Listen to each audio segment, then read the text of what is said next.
Желібаудан неге аттауға болмайды? Қазір заман өзгерді, расымен ақ өзгерді. Қымызды сатып алып жетін болдық. Жалпы қазақтың қол өнімдерінің нарықта сұранысы артып, табыс көзіне айналғаны дұрыс қой. Дегенмен, осы құбылысты қонағын қойын сойдырып, қымызға тойдырмай аттандырмайтын атам марқұм қабылдай алмады. О заманда бұл заман ақты сатқаны несей, о тілеуін құрғырлар дейтін. Ақсақалдың көзі түрсінде үйде қымыз сату деген болмады. Аста төк береке, ауылдағы қаладағы ағайынға 45 литрлік пәлікпен апта сайын қымыз жөнелтілетін де жататын. Ар мен ұяттың, салт пен сананың күзетшісі келмеске кеткенде молшылық берекенің де қазаны шайқалды. Біздің үйдің де қымызы нарықтың гүліне айналды. Қонақтың кесесіне құйылған ақтың өзіне өлшем мен мөлшер пайда болды. Бұрын ағайын қымызға шөлдеп отыратын болса, енді қымыз ағайынның өзіне аңқасы кеуіп, қан жайлаудан қараң қалған 5 литрлік бөтелкемен 3 ай жазда бір өліп талып жететін болды. Қарты бар үй қазына деген осы екен ау. Қариям үйдің қасынан өтіп кеткен адамға «Желібауды неге аттап кеттің?» деп ренжитін.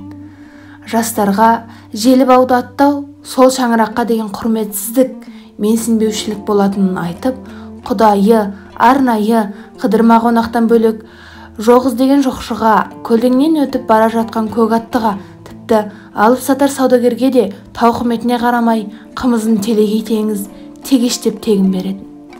Қазақта қанның өзі қасиетті қара шаңырағына сәлем бермей кіре алмайтын, кеудесін көтеріп асқақтағысы келгендер төмен жасалған маңдайшасына маңдайымен қадалатын киіз үйдің шағырағынан түскен ыстық сәулеге шомылып, атамның талай сүбелі сөзін сүзіп жататын. Әңгімені «ана жылы» деп бастайды. Маған былтырғыны айтып жатқан секілді, бірақ ол ел үдере Қытайға ауған жылы, атамекенге ағайыным деп қайтқан жылы ма, колхоздың малын бағып, арқа еті арша, борбай еті борша болған жылдар ма, Құдай біледі. Бірде ана жылы жайлаудағы 9 жасар өгіздің жон терісін дырау қамшымен жонып түсетін қамшыгердің үйіне қыдырмашы 2 бала кепті.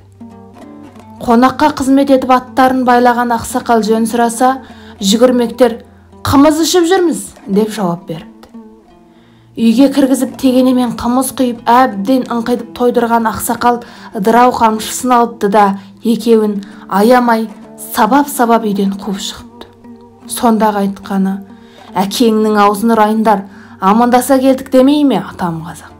Желібаудан аттамай түссеңдер, қымызды онсыз да беремін ғой. Ал, қымыз ішіңдер. Балам, бір үйге барғанда амандаса келдік, сәлем бере келдік деңдер» деген кеңпейіл кемеңгер. Сонда атамыз қазақта қымыз ішкізу мен ішудің өзінің де жазылмаған даладық этикасы болған ғой. Қазір ауылға барғанда жөн сұрап, батасын алатын ақсақал таппай қарның ашып қайтатын кезім көп. Дүние-ай, біз көнегөз аталарымыз дүниеден өткенде сонау атам заманнан келе жатқан текті жұрттың тегенесіндегі қазақылықтың қаймағы сыпырылып бара жатқанын қайдан біліптік?